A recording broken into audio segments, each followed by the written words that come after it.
What if the people expected to mock American food were the ones quietly asking for another bite? What if the burgers, brisket, pies, and towering sandwiches they had dismissed from afar turned out to taste nothing like the headlines? These British visitors came carrying familiar jokes about America, but the first real meal began undoing them. By the end, the question was no longer whether they liked American food, but how they had misunderstood it for so long. Britain found brisket. Some Europeans arrived in America for the 2026 World Cup expecting stadium food, oversized burgers, and the familiar media portrait of a country that supposedly puts cheese on everything and calls it dinner. Then a tray of real American barbecue landed on the table, and that tidy little theory began collapsing faster than a paper napkin under a spoonful of sauce. Excuse me, what is going on here? Are you seeing what is on this plate? This tray. No, plate? You mean tray? Tray. This looks like a proper southern barbecue to me, guys. Yeah, look at the size of this mac and cheese. It's bigger than Shauna's head. We are so ready to step in. I can't believe What are you going for first? Brisket. I'm gonna dip it. You dip that. Guys, let me get a bit of brisket. So good. Oh my Got god. bad ends. Oh my god. That brisket is 10 out of 10. What juiciest sausage you ever did see? And the spiciest sausage. Look. Oh wow. Oh wow. Turkey? What do they put in there? That's the best sausage ever. Bit of circum. Dip them in the sauce always, guys. Wow. This is insane. Pull pork. Oh wow. Oh yeah. I'm fed off my chair. Look at that sauce. Heaven. Heaven. Here we go. Oh my Jesus. I'm overwhelmed. I don't even know what to say. I actually don't even know what to say. That's breakfast. So this is cooked low and slow on a smoker. 16 hours. Some fatty and lean brisket over here. So we're going hands in? No one's going to blame you for going in with your hands. I think we're going by hands. That's what we've been told. All right, let's do it. Rendered fat. Oh, Yeah. That little color, that like pink, and that's The when smoke you know. ring. Hello.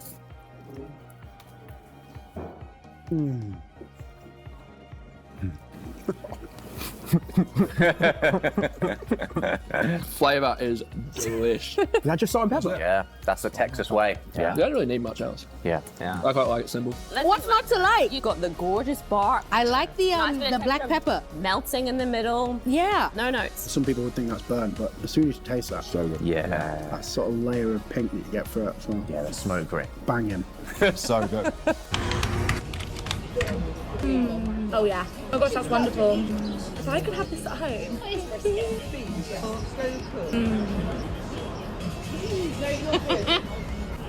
Oh yeah. It's like a chorizo.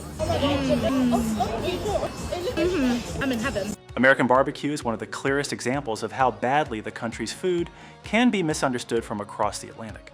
In Britain, the word barbecue often means sausages, burgers, and chicken cooked quickly over hot coals during the 3 weekends when the weather agrees to cooperate. It is cheerful, social, and deeply British, but it is usually about grilling. In Texas, Kansas City, the Carolinas, and Memphis, barbecue describes an entirely different discipline. Large cuts of meat cooked slowly with smoke, sometimes for 10 or 12 hours, until patience becomes something you can actually slice. That difference matters because brisket does not look glamorous while it is being made.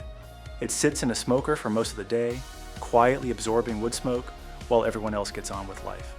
There are no silver cloches, no dramatic sauce poured tableside, and no waiter describing the cow's childhood.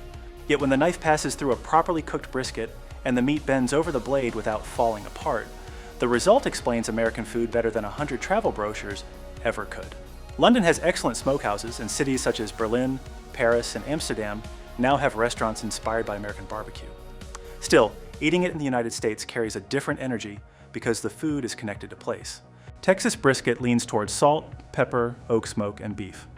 Kansas City is famous for broader combinations of meats and sweeter, thicker sauces. Carolina traditions often favor pork, with sauces that may be sharp with vinegar or brightened by mustard. America did not create one barbecue style and order every state to follow it.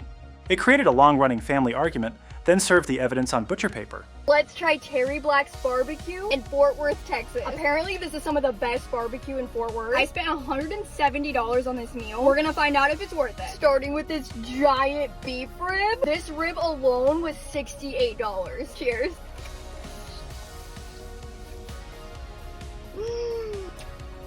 Oh my goodness. That is some of the best meat I've ever had in my life. Moist, flavorful, tender, absolutely everything I want in a rib. Next we have their brisket, and it is literally falling apart. Cheers. Oh my goodness. This is the best barbecue I've ever had in my life. And I live in Texas. Next we have their pork ribs. Cheers. This one's slightly sweet. Wow. This is the type of barbecue that doesn't need any sauce. That might be my favorite, honestly. We also got their creamed corn. Cheers. Hot. That is amazing. Tastes like warm, cozy cornbread, but in like soup form. I seriously can't believe how good that is. 10 out of 10. And of course we got their mac and cheese. This looks pretty mid, I'm not gonna lie. But let's see. That's actually pretty good. Could be a little more cheesy, but it does have good flavor. 7.5. And is it really a good barbecue spot if it doesn't have banana pudding? Let's give it a try. Yeah, that's good. It kind of has an airy texture, almost like a mousse, but it's creamy, sweet. Not the best banana pudding I've ever had, but still pretty good. I can honestly say this is the best barbecue I've ever had. Definitely check them out.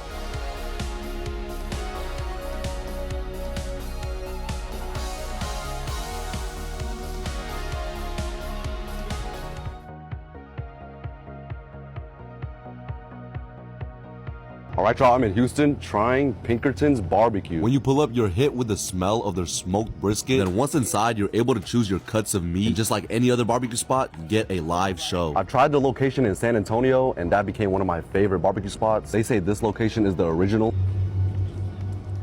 This might be better than the one in San Antonio. This is one of the best beef ribs I've ever had. Next are their glazed pork rib.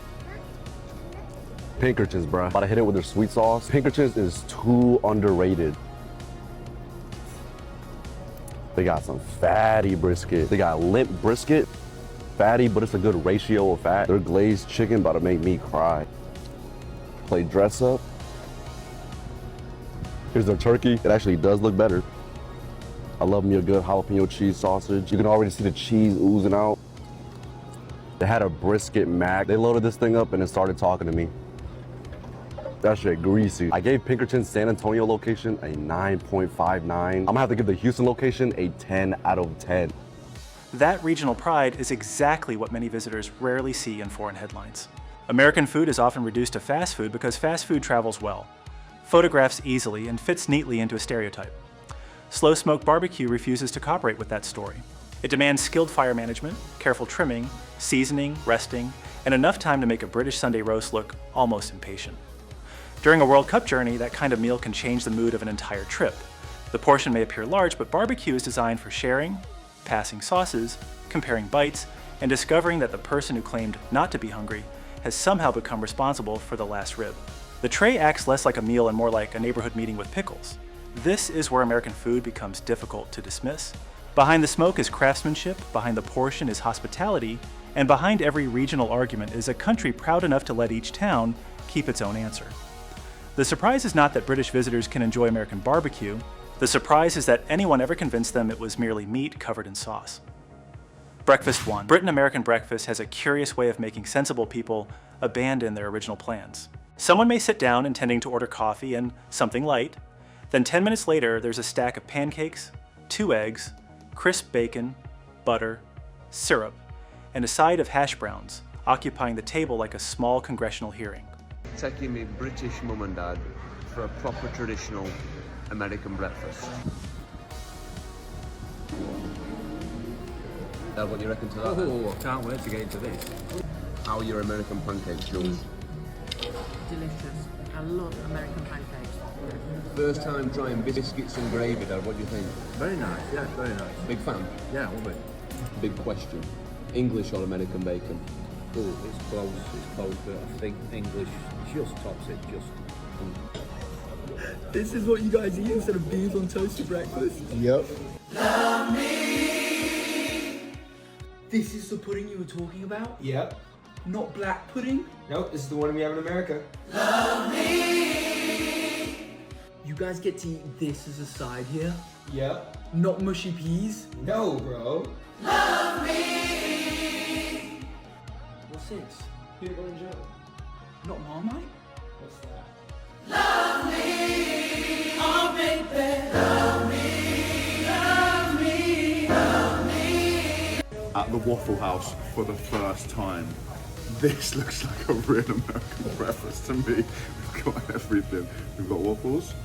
Whoa. We've got bacon. We've got sausage patties. Let's start off with the bacon, man.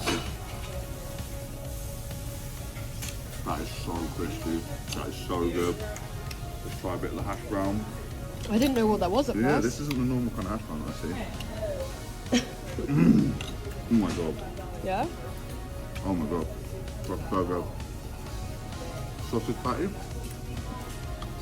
Let's get a bit of sausage patty with a bit of waffle, I reckon. Uh-oh. Don't you think?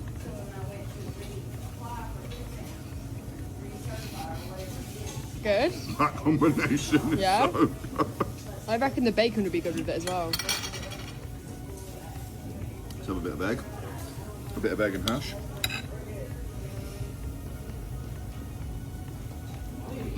Wow. Let's try a bit of toast with jam. And what is this, guys? Whipped spread.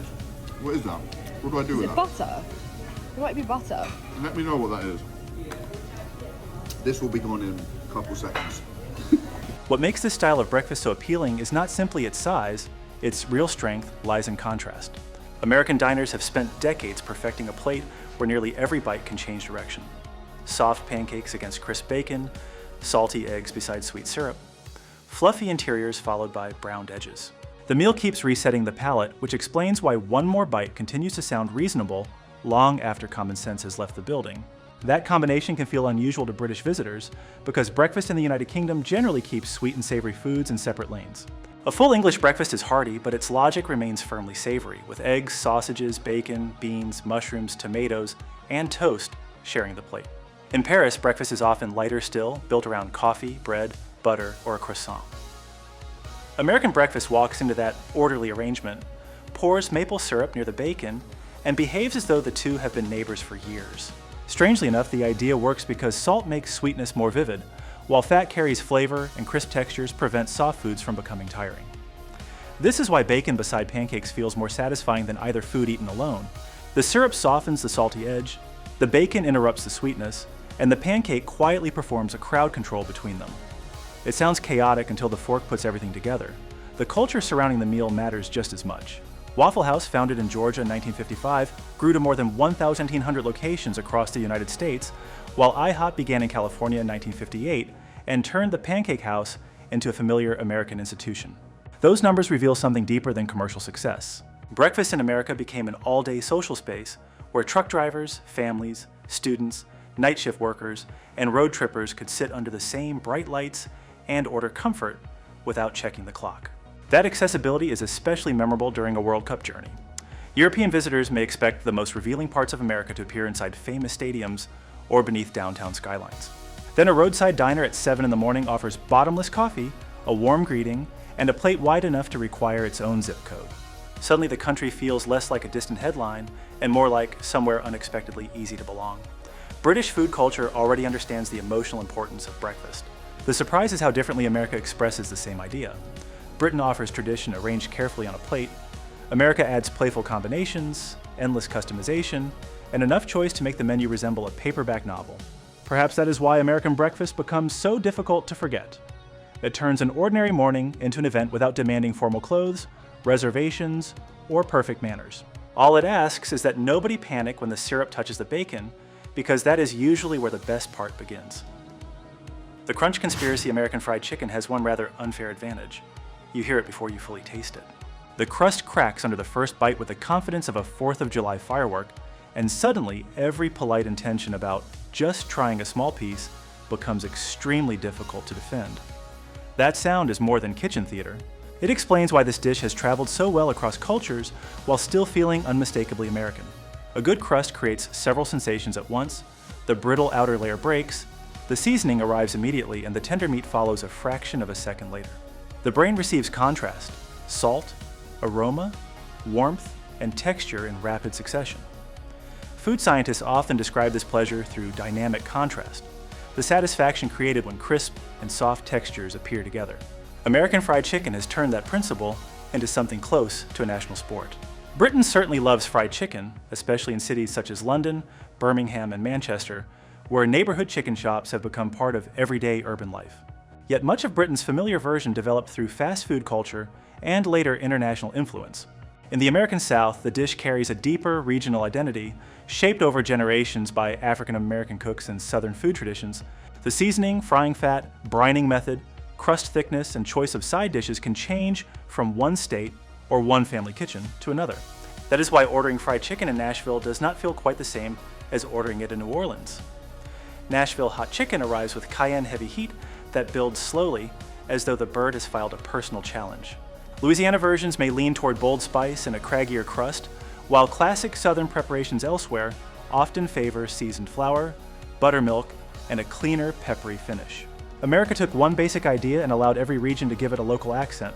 The scale of its popularity is equally revealing. According to the US Department of Agriculture, Americans consumed roughly 100 pounds of chicken per person annually by the early 2020s, far more than beef or pork on a per-person basis. That figure covers all chicken, of course, yet fried chicken remains one of the country's most recognizable preparations. It succeeds because it feels celebratory without requiring ceremony. You can serve it at a family gathering, buy it from a roadside counter, carry it into a football parking lot, or eat it cold from the refrigerator the next morning while pretending that was always the plan. European food culture often values restraint, careful plating, and meals that follow an orderly rhythm. American fried chicken politely ignores the need for cutlery, places napkins on standby, and lets the crust make the opening statement. That informality is part of its charm. Nobody has to understand a complicated menu description or pronounce a French cooking term correctly. The food offers immediate evidence. Perhaps that is why it can change expectations so quickly during a visit to America. Foreign coverage may reduce American cuisine to excess, yet this dish reveals something more precise: technique hidden inside pleasure. The brine keeps the meat juicy, the flour trap seasoning, the hot oil builds structure, and the resting time protects the crust. What appears simple is actually a careful chain of decisions. By the second piece, most people are no longer studying the method, they are simply wondering who took the last drumstick. The burger blueprint. A British diner can recognize a hamburger from across the room, which makes the surprise even better. Nothing on the plate appears mysterious, yet one proper American burger can expose how much engineering has been hiding inside two ordinary buns. The burger's appeal begins with timing. Beef brings richness, the seared surface adds a roasted flavor, pickles cut through the fat, onion delivers sharpness, and lettuce contributes a clean snap before the next bite becomes too heavy. Melted cheese works like edible mortar, holding the warmer ingredients together while sauce fills the spaces that gravity has overlooked. This is less a random pile of toppings than a carefully managed traffic system, although rush hour usually begins the moment someone tries to take the first bite without losing a pickle. That balance explains why the American burger remains so addictive, even though its ingredients are familiar throughout Europe. In many British pubs, burgers have traditionally been served as substantial sit-down meals, often with thick patties, chips, and a knife placed nearby as a polite warning. Hamburgers in Paris or Copenhagen may arrive with elegant buns and restrained toppings, reflecting the restaurant rather than a broad local ritual. Across the United States, however, the burger moves easily between worlds. It can cost a few dollars at a roadside stand, appear smashed thin on a hot griddle, or arrive at a steakhouse made from carefully selected beef. The basic shape stays recognizable while almost everything else remains open for negotiation. That freedom matters more than it first appears. American customers routinely choose the cheese, remove the onions, add jalapenos, double the patty, swap the sauce, or request enough pickles to concern the kitchen. Such customization can seem excessive to visitors from places where a menu item is treated as the chef's completed sentence. In America, the menu often feels more like a group chat. The restaurant starts the conversation, and the customer is fully expected to jump in. The format also carries an important piece of American history.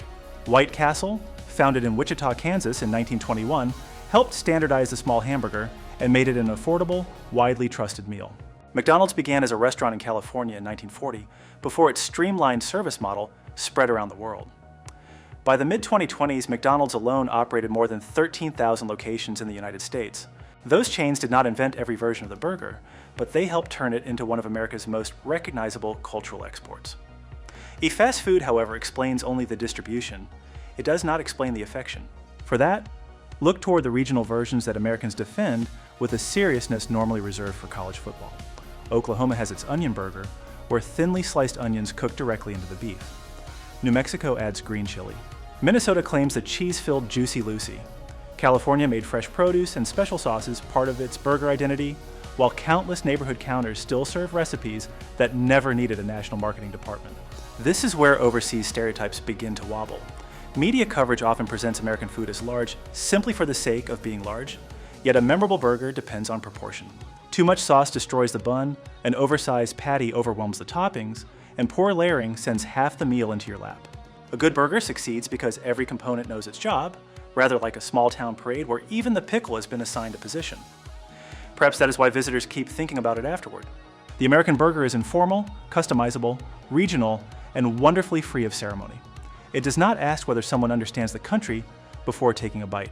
It simply hands them a warm bundle of American confidence and leaves enough napkins nearby for the consequences. Pie changed everything.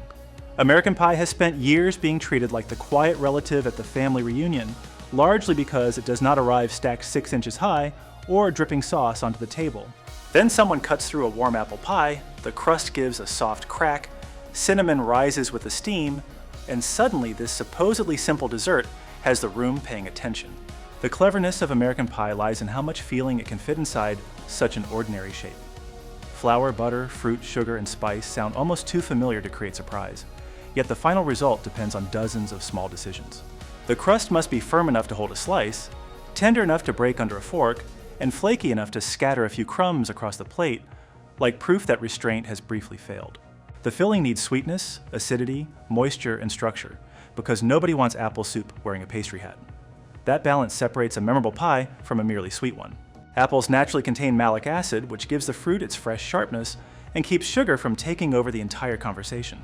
Bakers often combine firmer, tartar varieties with sweeter apples so the filling develops both depth and texture. Cinnamon adds warmth, butter rounds out the flavor, and a little salt keeps everything from becoming flat.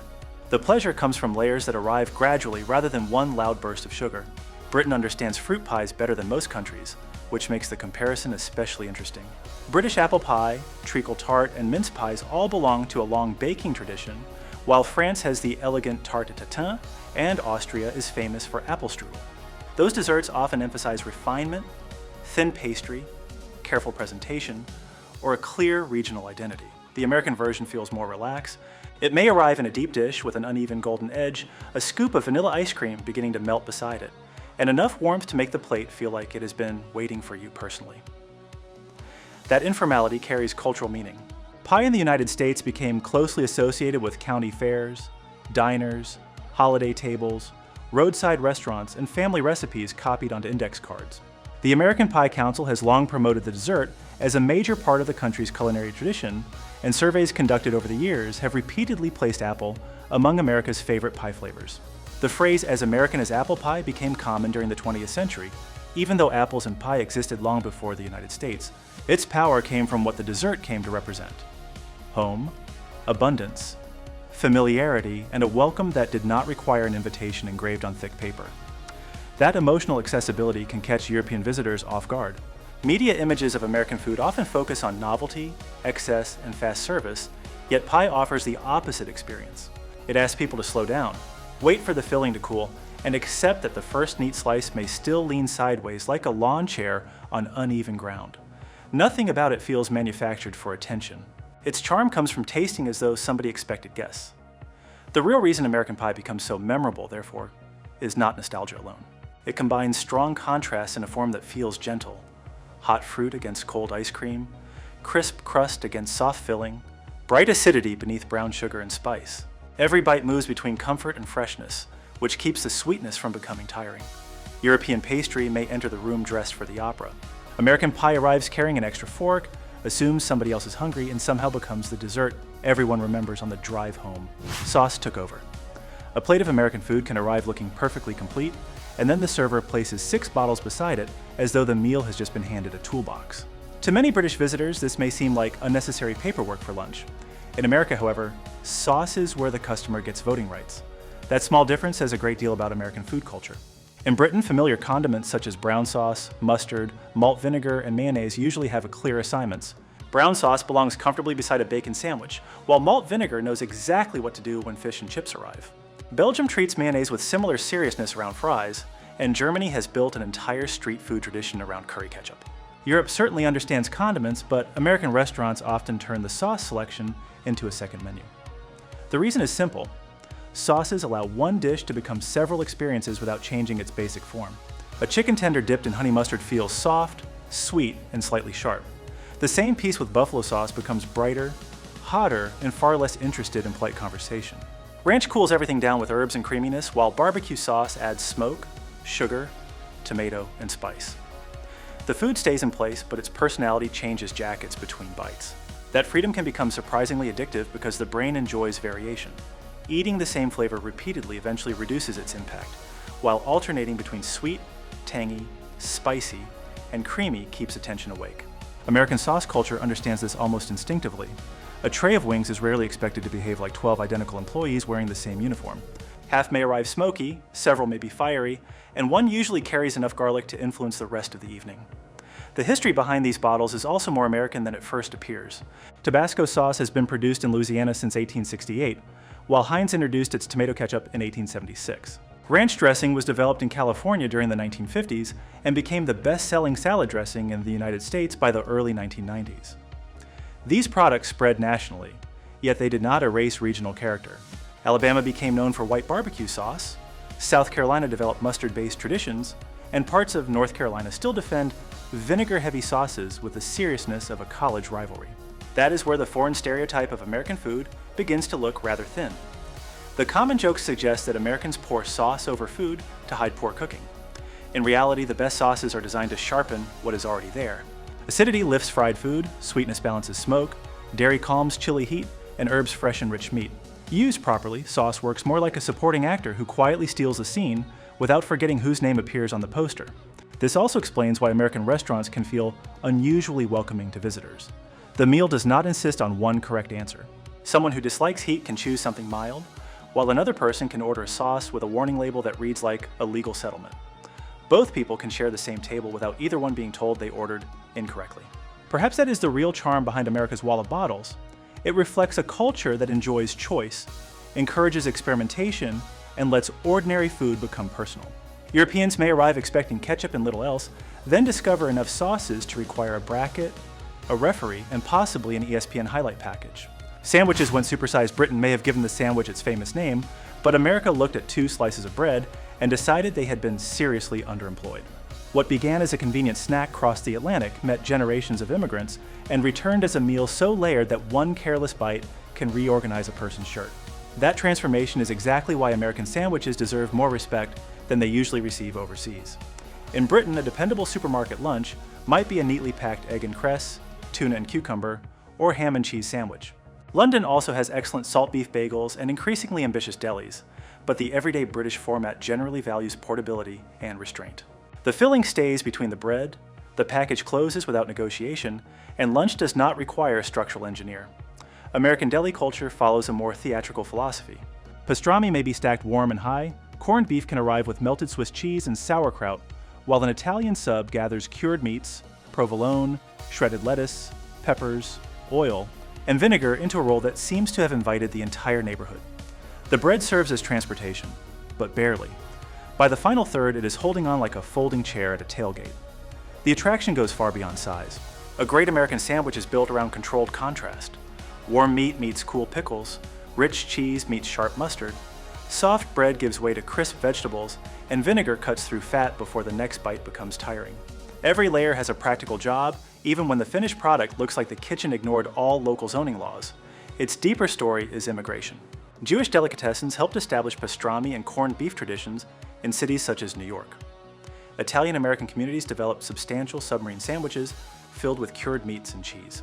New Orleans created the muffaletta through its Sicilian community, pairing a round loaf with meats, cheese, and a salty olive salad. Philadelphia built civic pride around the cheesesteak, while Maine and Connecticut continue their friendly argument over the proper way to serve a lobster roll. These foods reveal an America that foreign coverage often overlooks. The country did not simply collect recipes from different communities and place them behind glass. It allowed those traditions to meet local ingredients, working schedules, neighborhood tastes, and the American habit of asking whether one more layer might improve the situation. The scale of the sandwich industry shows how deeply this format is woven into daily life. Subway grew from a single Connecticut shop opened in 1965 into tens of thousands of locations worldwide, while American delicatessens and regional sandwich counters remain landmarks in their own right. The remarkable part is that the mass market version never completely erased local identity. A po' boy in New Orleans still carries a different history from an Italian beef sandwich in Chicago, and neither would appreciate being mistaken for a cheesesteak from Philadelphia. That regional loyalty can seem almost comic to European visitors. Ordering the wrong cheese on a cheesesteak may start a debate, and asking where the Reuben was invented can produce several answers before the mustard reaches the table. Yet the argument is affectionate because these sandwiches belong to cities, families, and working communities. They are edible hometown flags, only with more napkins. America took one of Britain's most practical inventions and turned it into a map of the nation. Every city added an accent, every immigrant community left a flavor, and every lunch counter found a way to make bread carry more than anyone reasonably expected. Britain invented the sandwich, but America gave it a road trip, a backstory, and enough filling to qualify as checked luggage. Perhaps the biggest surprise was never that British visitors enjoyed American food, but how quickly each meal replaced an old stereotype with a warmer memory. From smoky brisket to towering sandwiches, these dishes revealed a country generous with flavor, choice, and welcome. Which American food would you serve first to someone who still misunderstands it? Share your pick in the comments and subscribe to the channel as we keep discovering the America that headlines so often fail to show the world clearly.